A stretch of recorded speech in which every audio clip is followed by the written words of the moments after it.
శ్రీ మహాగణాధిపతయే నమః. ఈరోజు మనం 2024వ సంవత్సరం నవంబర్ నెల మాస ఫలాల్లో భాగంగా మీనరాశి వాళ్ళకి ఎలా ఉంటుందనేటువంటి అంశం గురించి కాస్త పరిశీలిద్దాం. మీనరాశి అనగానే పురభద్ర నక్షత్రం 4వ పాదం, ఉత్తరభద్ర నక్షత్రం 1, 2, 3, 4 పాదాలు, రేవతి నక్షత్రం 1, 2, 3, 4 నక్షత్ర పాదాల్లో జన్మించిన వాళ్ళందరినీ కూడా మనం మీనరాశి జాతకుల కింద పరిగణిస్తాం. ఈ మాసం గ్రహగతులను కనుక పరిశీలించినట్లయితే వృషభంలో గురుడు, కర్కాటకంలో కుజుడు, కన్యలో కేతువు, తులలో రవి, వృశ్చికంలో శుక్ర బుధులు, కుంభంలో శని, మీనంలో రాహువు సంచరిస్తున్నారు. ఈ గ్రహగతులతో పాటుగా ఈ మాసం రవి శుక్రుల యొక్క స్థానం అనేటువంటిది మార్పు జరుగుతోంది. వీటితో పాటుగా ఈ మాసం ప్రత్యేకత ఏంటంటే రవి కుజులు నీచ స్థానంలో సంచరించడం అనేటువంటిది జరుగుతుంది. ఈ గ్రహగతులను బట్టి కాస్త పరిశీలించినట్లయితే మీనరాశి వారికి ఈ మాసం అధిక భాగం శుభ ఫలితాలు ఉన్నాయి. మీరు ఊహించనటువంటి శుభ పరిణామాలు చోటు చేసుకుంటున్నాయి. ఏది ఏమైనప్పటికీ కూడా రవికుజుల నీచ స్థితి వల్ల అనుకోని అనూహ్యమైనటువంటి కొన్ని ఇబ్బందులు రాబోతున్నాయి. ఏ రకమైన ఇబ్బందులు ఎవరికి వస్తాయి, ఏ రంగంలో ఉన్న వాళ్ళకి వస్తాయి, ఏ రకమైన ఇబ్బందులు వస్తే ఏ పరిహారాలు చేసుకోవాలి అనేటువంటి అనేక అంశాల గురించి ఈ వీడియో చివరిలో మీకు నేను తెలియజేయడానికి ప్రయత్నం చేస్తాను.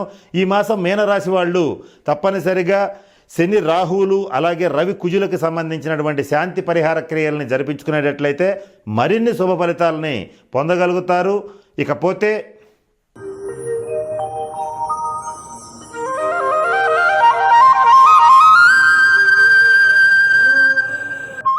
మీనరాశి వారు ఊహా ప్రపంచంలోంచి బయటికి రావాల్సినటువంటి పరిస్థితులు కూడా గోచరిస్తున్నాయి. ఎంత కష్టపడ్డా కూడా దాంట్లో ఒక 60-70% మాత్రమే ఫలితాలు మీరు చేజిక్కించుకోగలుగుతారు. ముఖ్యంగా ఆర్థికపరమైన అంశాల్లో ఒకే కాలంలో 2-3 రకాల ధనాదాయ మార్గాలను ఏర్పరచుకున్నప్పటికీ వచ్చినటువంటి లాభాలు ఏవైతే ఉంటాయో అవి ఎక్కువ శాతం మరల వ్యాపారంలో పెట్టుబడిగా రావటమో లేదా కుటుంబ ఖర్చుల రీత్యా ఖర్చు అయిపోవటమో జరుగుతుంది. అలాగే ఎవరైతే వెండి బంగారం వ్యాపారం చేస్తూ ఉంటారో మీనరాశి వాళ్ళకి అత్యంత అనుకూలమైనటువంటి కాలం. వెండి బంగారు వ్యాపారాలు అనేటువంటివి బాగా కలిసి వస్తాయి. తప్పనిసరిగా వీటిలో మంచి లాభాల బాట పట్టడం అనేటువంటిది కూడా జరుగుతుంది. ఇక మీనరాశి ఈ రాజకీయ నాయకుల విషయానికి వచ్చేటట్లయితే ఎంత కష్టపడ్డా ప్రజల్లో ఎంత తిరిగినా, ప్రజలతో ఎంత మమేకమైనా కూడా అనుకున్నంత ప్రజాదరణ అనేటువంటిది లభించటం కష్టమవుతుంది. ఇది అధిష్టానం విషయంలో కూడా మీ యొక్క శ్రమని సకాలంలో గుర్తించకపోవటం మీనరాశి రాజకీయ నాయకులకి ఆందోళన కలిగించేటువంటి అంశంగా గోచరిస్తోంది. మీనరాశిలో ఉన్నటువంటి సినీ, టీవీ రంగ ప్రముఖులు అలాగే ఈ మీడియా రంగంలో ఉండేటువంటి వాళ్ళందరికీ కూడా కొంత అనుకూలమైనటువంటి కాలం అని చెప్పవచ్చు. మీకు దైవానుగ్రహం పుష్కలంగా ఉంది. మీరు ఊహించనటువంటి ప్రాజెక్ట్స్ మీకు చేతికి వచ్చేటువంటి పరిస్థితులు కూడా గోచరిస్తున్నాయి. ఇక ఎవరైతే దేశ విదేశాల్లో చేసేటువంటి సాఫ్ట్వేర్ రంగంలో ఉండేటువంటి మీనరాశి వాళ్ళు ఉంటారో వాళ్ళకి ఉద్యోగం విషయంలో కొంత ఉద్యోగ భంగం గోచరిస్తోంది. ఇటువంటి పనులు కొంత ఎవరైనా సరే మీనరాశి వాళ్ళు కంపెనీ మారాలి అని అనుకున్నారనుకోండి, వీలైనంత వరకు ఎక్కువ జీతం వస్తుంది కదా అని కొత్త కంపెనీలోకి వీలైనంత వరకు వెళ్ళవద్దు. మీరు గతంలో చేసేటువంటి కంపెనీ కనుక స్టెబుల్గా ఉండేటట్లయితే, అక్కడ మీకు ఉద్యోగానికి ఢోకా లేకుండా స్థిరంగా ఉండేటట్లయితే ఆ కంపెనీలోనే ఉండండి.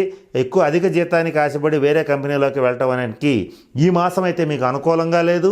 ఈ విషయంలో మీనరాశి వాళ్ళు కొంచెం జాగ్రత్తగా ఉండటం అనేటువంటిది ముఖ్యంగా చెప్పదగినటువంటి సూచన.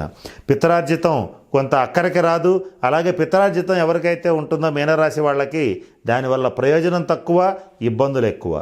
తద్వారా కొంత మానసిక ఆందోళనకి గురవటం అనేటువంటిది కూడా జరుగుతుంది. ఏది ఏమైనప్పటికీ కూడా మీనరాశి వాళ్ళు మరిన్ని శుభ ఫలితాలు సాధించటం కోసం శని, రవి, కుజులకు సంబంధించినటువంటి శాంతి పరిహార క్రియలను జరిపించుకోవాలి. అలాగే మీనరాశి వాళ్ళు ఆరోగ్యం విషయంలో జాగ్రత్తగా ఉండాలి. బీపీ, షుగర్ ఇటువంటి వ్యాధులు ఎవరికైతే ఉంటాయో అవి కొద్దిగా ఈ మాసం ప్రకోపిస్తాయి. అంటే కొంచెం వాటి యొక్క ఇబ్బంది మీకు పెరుగుతుంది. అలాగే జాయింట్ పెయిన్స్, ఉదర సంబంధమైనటువంటి వ్యాధులు పెరిగే అవకాశం ఉంది. కొద్దిమందికి ఎవరైతే 50+ ఉన్నటువంటి మీనరాశి వాళ్ళు ఉంటారో వాళ్ళలో కొద్దిమందికి మాత్రం శస్త్రచికిత్స జరిగే అవకాశం ఉంది. ఈ విషయంలో కొంచెం జాగ్రత్తగా ఉండాలి. అలాగే ఉదర సంబంధమైనటువంటి సమస్యలు, జీర్ణ సంబంధమైనటువంటి సమస్యలు కాస్త ఇబ్బంది పెడతాయి. స్కిన్ ఎలర్జీసు, శ్వాస సంబంధమైన ఎలర్జీసు కొంత ఇబ్బంది పెట్టేటువంటి పరిస్థితులు గోచరిస్తున్నాయి. ఈఎన్టీ సమస్యలు కూడా కొంతకాలం ఇబ్బంది పెట్టే పరిస్థితులు గోచరిస్తున్నాయి. ఇటువంటి అనారోగ్యాల నుంచి తప్పించుకోవడానికి ప్రతినిత్యం మృత్యుంజయ మంత్రాన్ని జపించండి. ఇకపోతే సంతానపరమైనటువంటి అంశాల్లో పురుష సంతానం విషయంలో మంచి శుభవార్తలు వింటారు.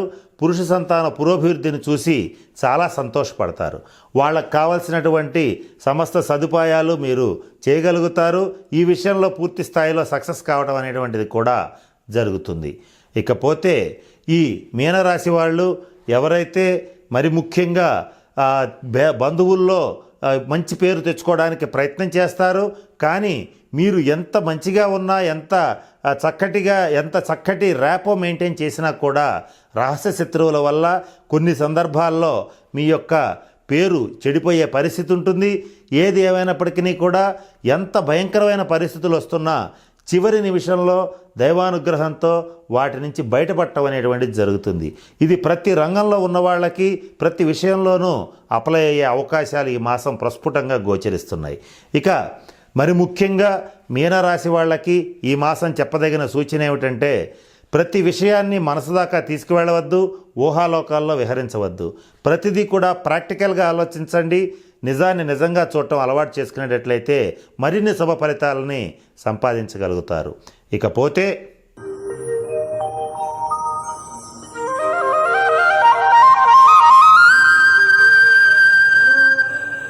మీనరాశి వారి విషయానికి వచ్చేటట్లయితే మీనరాశి వారికి అదృష్టాన్ని ఇచ్చేటువంటి అంశాలని పరిశీలిద్దాం. మీనరాశి వాళ్ళు పూజించవలసినటువంటి దైవం దక్షిణామూర్తి. అలాగే ఈ మీనరాశి వాళ్ళకి కలిసి వచ్చేటువంటి రంగులు బంగారు రంగు, పసుపు రంగు, తెలుపు రంగు బాగా కలిసి వస్తాయి. మీరు వాడేటువంటి వాహనాలు కానీ, మీరు ధరించేటువంటి దుస్తులు కానీ ఈ కలర్స్ ఉండేటట్లుగా చూసుకోండి. ఇవి కనుక ఉండేటట్లయితే మీకు అవి చక్కటి అదృష్టాన్ని తెచ్చిపెడతాయి.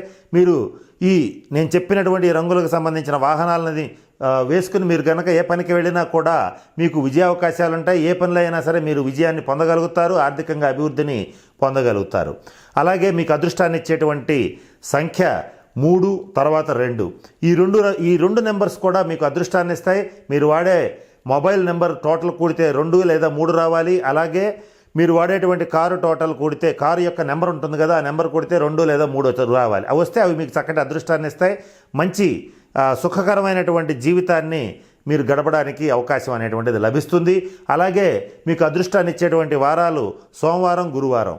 మరి ముఖ్యంగా మీరు ఏదైనా ముఖ్యమైన పనులు చేయాలన్నా, అలాగే ఇక్కడ ఏదైనా ముఖ్యమైన ప్రాజెక్ట్స్ మీద సంతకం చేయాలన్నా, వివాహాది శుభప్రయత్నాలు మొదలు పెట్టాలన్నా, ఇలా ఏదైనా సరే మీ జీవితంలో అతి ముఖ్యమైనటువంటి నిర్ణయాలు తీసుకోవాలన్న ప్రతిసారి కూడా సోమవారం కానీ గురువారం కానీ నిర్ణయాలు తీసుకుంటే మీకు చక్కటి అదృష్టాన్ని ఇస్తాయని చెప్పడంలో ఏమాత్రం సందేహం లేదు.